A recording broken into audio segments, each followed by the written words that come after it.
দেখুন ঘটনাটি কালকে বিকালে আমার ওষুধের দোকানে। দেখেন ওষুধের দোকান থেকে ওষুধ কীভাবে চুরি করে।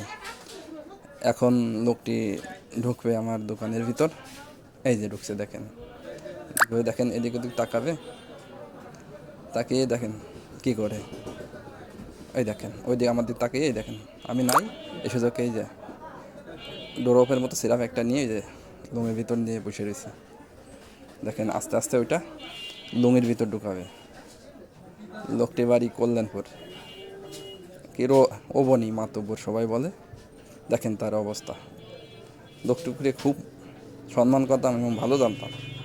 আর দেখেন সেই লোকটা কী করতেছে। ওই দেখেন বাজার ভিতর গুছতেছে কীভাবে ওষুধটি। এবার দেখেন উপর থেকে এক পাতা বড়ি কীভাবে নেয়। ওই পাশে আমি কাজ করতেছি, এদিক দিয়ে আমার লক্ষ্য নাই। ওই দেখেন ওই যে ডাইনার দিছে ওষুধটি নেওয়ার জন্য। এই নীতি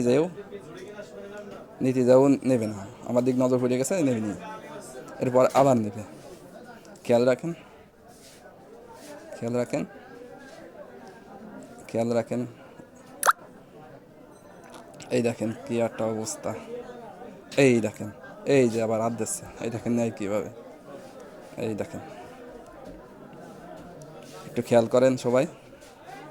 এই যে দেখেন এই যে এক পাতা বড়ি নিয়েছে, এক পাতা বড়ি নিয়ে যে পিছনে ঢুকছে লুঙ্গির আফটালে। দেখেন কীভাবে অবস্থা। এনার সম্মানের কথা চিন্তা করে আমি কিছু বলিনি, কারোর কাছে কিছু বলিনি, এনারাও জিজ্ঞেস করিনি। এনার নিকটতম আত্মীয়র কাছে আমি বলছি, সে যাই শুনলে পরে সে রাগান্বিত হয়ে আরও সাথে 2-3 জন লোক এনে আমার আরও হুমকি দিচ্ছে যে আমি বলে চুরি করছি, আমাকে দাঁড়িয়ে দাঁড়িয়ে মারতে এসতেছে, দোকানের ভিতরে উঠে উঠে মারতে এসতেছে। দেখেন কি একটা অবস্থা, চুরি করেও বড় বড় গলা। হ্যাঁ, ওনার সম্মানের দিক চাইছিলাম কিন্তু উনি